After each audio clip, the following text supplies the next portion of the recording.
इस वीडियो में हम लोग सिंपल बर्न, जो सिंपल जल जाने की घटना होती है, विशेष करके जो हाउस वाइफ्स होती, गृहिणियां होती हैं, जो घर पे खाना बनाते समय तेल का छौंका लगाते समय तेल से जल जाती हैं, या फिर किसी दूसरे चीज से, कुकर की सीटी से जल जाती हैं, कुकर से जल जाती हैं, तो उसमें क्या करना चाहिए हमें, उसके बारे में हम लोग बात करेंगे। तो जब भी आप किसी भी चीज से जल जाएं, जैसे कि तेल से या फिर पानी से, तो उस कंडीशन में जो सबसे पहला काम आपको करना है कि आपको तुरंत उस अंग को, जैसे आपका हाथ जल गया है तो आपको हाथ को रनिंग टैप वाटर, जो टोटी का पानी है, नल का पानी है, उसमें 20 से 30 मिनट के लिए रख देना है। आपको फ्लोइंग वाटर में रख देना है, जिससे कि जो हीट एनर्जी होती है वो डिसिपेट हो जाती है। हीट एनर्जी जो होती है वो पानी के थ्रू ही निकल जाती है, तो जिससे एडिशनल बर्न होने से बच जाता है। उस दौरान ये भी ध्यान देना कि कोई कपड़ा हो जो हाथ पे लिपटा हुआ हो तो उसको हटा लें, और कोई अंगूठी, जैसे कोई अक्सर लोग अंगूठी पहनते हैं तो उस एरिया में बर्न हो गया तो उस अंगूठी को भी निकाल दें। ऐसा इसलिए क्योंकि बाद में उसे निकालना और मुश्किल हो जाएगा, क्योंकि बाद में एडिमा एक फिनोमिना होती है, इन्फ्लेमेशन, मतलब कि जो हमारी सेल्स होती हैं वो इकट्ठा होती हैं तो सूजन पैदा करती हैं, तो उसकी वजह से बाद में अंगूठी निकाल पाना और मुश्किल होता है, और वहां पर इन्फेक्शन होने का डर रहता है। तो ये तो बहुत बेसिक सा मीजर है।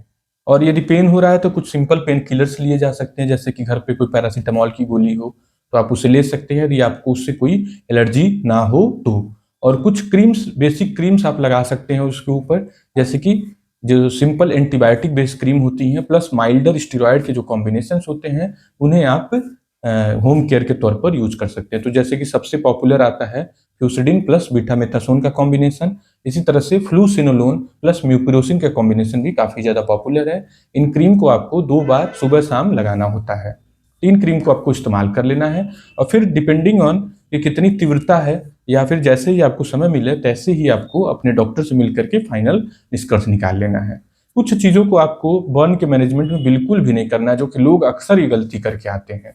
पहली चीज, कभी भी बर्फ का इस्तेमाल नहीं करना है, या एकदम ही ठंडा पानी का इस्तेमाल नहीं करना है, क्योंकि यदि आप बर्फ या ठंडा पानी का इस्तेमाल करेंगे तो पहले तो आपको हीट की वजह से, गर्मी की वजह से स्किन डैमेज हुई, फिर अब वो स्किन संवेदनशील हो गई है, अब वो ठंड की वजह से और ज्यादा डैमेज हो जाएगी। तो आपको रूम टेम्परेचर पे जो रनिंग टैप वाटर होता है, जो साधारण नल का पानी होता है, उसको उपयोग में लाना, या सिंपल वाटर जो कि सामान्य तापमान पे है उसको यूज करना है। इसी तरह से काफी लोग उस पर तुरंत पेस्ट लगा लेते हैं। यूपी के इस रीजन में तो ये पेस्ट वाला टेक्निक तो बहुत ही ज्यादा पॉपुलर है। लोग कोलगेट पेप्सोडेंट लगा लेते हैं, तो आपको कतई नहीं लगाना है, कोई भी पेस्ट नहीं लगाना है। अभी रिसेंटली एक पेशेंट जलने के बाद दंत क्रांति मंजन लगा के चली आई थी, तो वो बिल्कुल ही गलत है, वो एडिशनल डैमेज करने के काम करेगा। इसी तरह से लोग तमाम तरह के पाउडर भी छिड़क लेते हैं। पाउडर भी चीजों को और कॉम्प्लिकेट कर सकती है। कैंडिड पाउडर होता है, नाइसिल, डर्सिल, इसी तरह के तमाम पाउडर मौजूद हैं, तो वो लोग पाउडर को छिड़क करके चले आते हैं, जिससे कि जलन न हो। डर्मीकूल पाउडर ये सब छिड़क लेते हैं, जिससे कि जलन न हो, दर्द न हो। तो ये काम भी आपको बिल्कुल भी नहीं करना है। तो ये सब चीजों का उपयोग नहीं करना है। कोई भी घरेलू एंटीबायोटिक बेस्ड मिक्सचर का, जैसे नीम का पानी से धुलना, या डिटॉल लगा लेना, या सेवलॉन लगा लेना। लोग अक्सर डिटॉल, सेवलॉन, या कुछ जो थोड़ा मेडिकल बैकग्राउंड्स होते हैं तो बीटाडीन सोल्यूशन तुरंत लगा लेते हैं। तो ये सब चीजें आपके जलने को और ज्यादा सीवियर कर सकती हैं।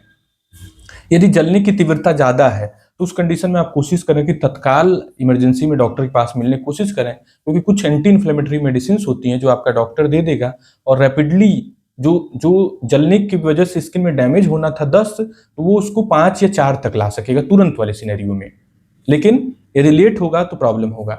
लेकिन यदि छोटे मोटे बर्न है, जैसे कि तेल की छींटी से सब्जी बनाने के वक्त तेल के छींटे से यदि जल गई स्किन, तो उसके लिए आपको जरूरी नहीं है कि आप तत्काल डॉक्टर में मिलें। आप जो मैंने क्रीम बताया एंटीबायोटिक प्लस माइल्ड स्टेरॉयड का, आप उसे इस्तेमाल कर सकते हैं। लेकिन यदि बड़े ब्लिस्टर्स बन गए हैं, बड़े बड़े फफूले, तब तत्काल आप तुरंत ही इमरजेंसी में जाकर के स्किन डॉक्टर से उसके बारे में मिल लें, या बर्न स्पेशलिस्ट से मिल लें। ये भी ध्यान देना है कि कभी भी ब्लिस्टर्स को फोड़ना नहीं है आपको। ब्लिस्टर्स को कुछ लोग फोड़ देते हैं, फोड़ने से आपके पेन में तो रिलीफ हो जाएगा, लेकिन वो साइट बनता है जो कि इन्फेक्शन का स्रोत बन सकता है। तो यदि आप एंटीबायोटिक नहीं ले रहे हैं और उस दौरान ब्लिस्टर को फोड़ेंगे तो उसके पकने का डर रहता है। इसी तरह से एक क्वेरी आती है कि ड्रेसिंग कैसे की जाए, तो इसमें लूज ड्रेसिंग करनी होती है कि जो स्किन से चिपके ना, ऐसी ड्रेसिंग होनी चाहिए।